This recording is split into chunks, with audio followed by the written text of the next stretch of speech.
Dans l'exercice 16, on nous demande d'étudier une onde dont l'équation est donnée par y est égal à 0,3 fois sinus de 2pi fois t sur 0,25 moins x sur 0,4. Alors, on doit déterminer la période, la longueur d'onde, la pulsation et la célérité. Donc, pour déterminer la période et la longueur d'onde, nous allons comparer cette équation particulière à l'équation type d'une onde. Y est égal à A fois sinus de 2pi temps sur période moins x sur lambda. En comparant cette partie-ci de l'équation, nous avons que le temps sur 0,25 est égal au temps sur la période. On trouve donc que la période de notre onde est de 0,25 secondes. Si maintenant nous comparons x sur 0,4 à x sur lambda, nous avons donc la période, la longueur d'onde, qui est donnée grâce à cette équation, et donc la longueur d'onde vaut 0,4 mètres. Ensuite, nous savons que la célérité d'une onde, c'est la longueur d'onde sur la période. Nous avons donc ici 0,4 mètres sur 0,25 secondes, et nous trouvons comme vitesse de propagation de notre onde 1,6 mètres par seconde.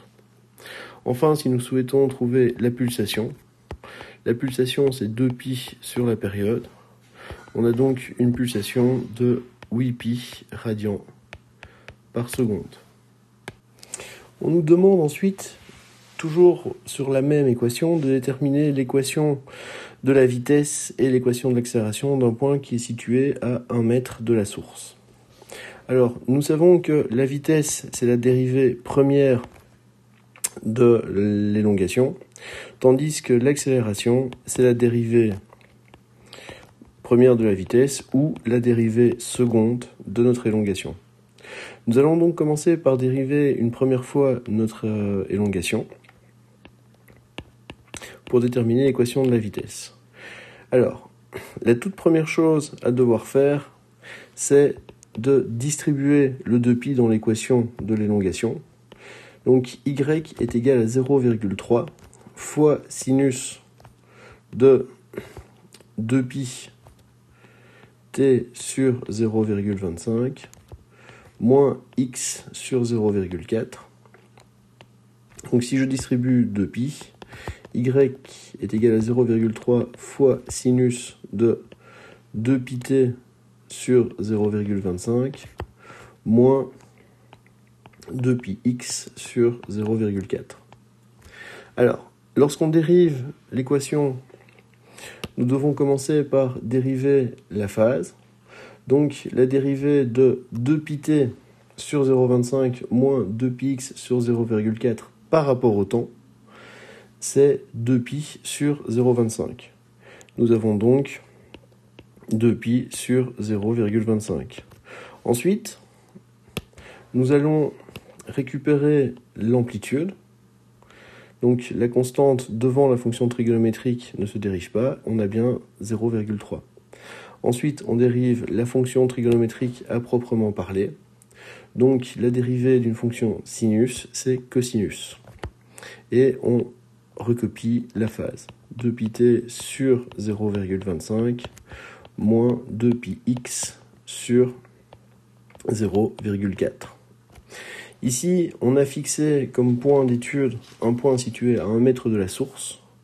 Donc, mon équation de la vitesse, c'est égal à 2pi sur 0,25 fois 0,3 fois le cosinus de 2pi t sur 0,25 moins 2pi fois 1 sur 0,4. Nous allons recommencer la même opération en dérivant cette fois-ci la vitesse pour pouvoir déterminer l'accélération. Donc notre accélération, c'est la dérivée première de la vitesse.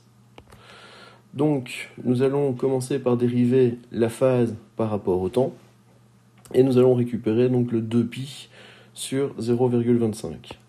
2pi sur 0,25. Ensuite, nous reprenons les constantes devant la fonction trigonométrique.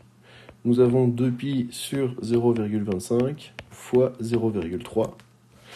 Nous allons maintenant dériver la fonction trigonométrique. Donc la dérivée d'un cosinus, c'est moins sinus.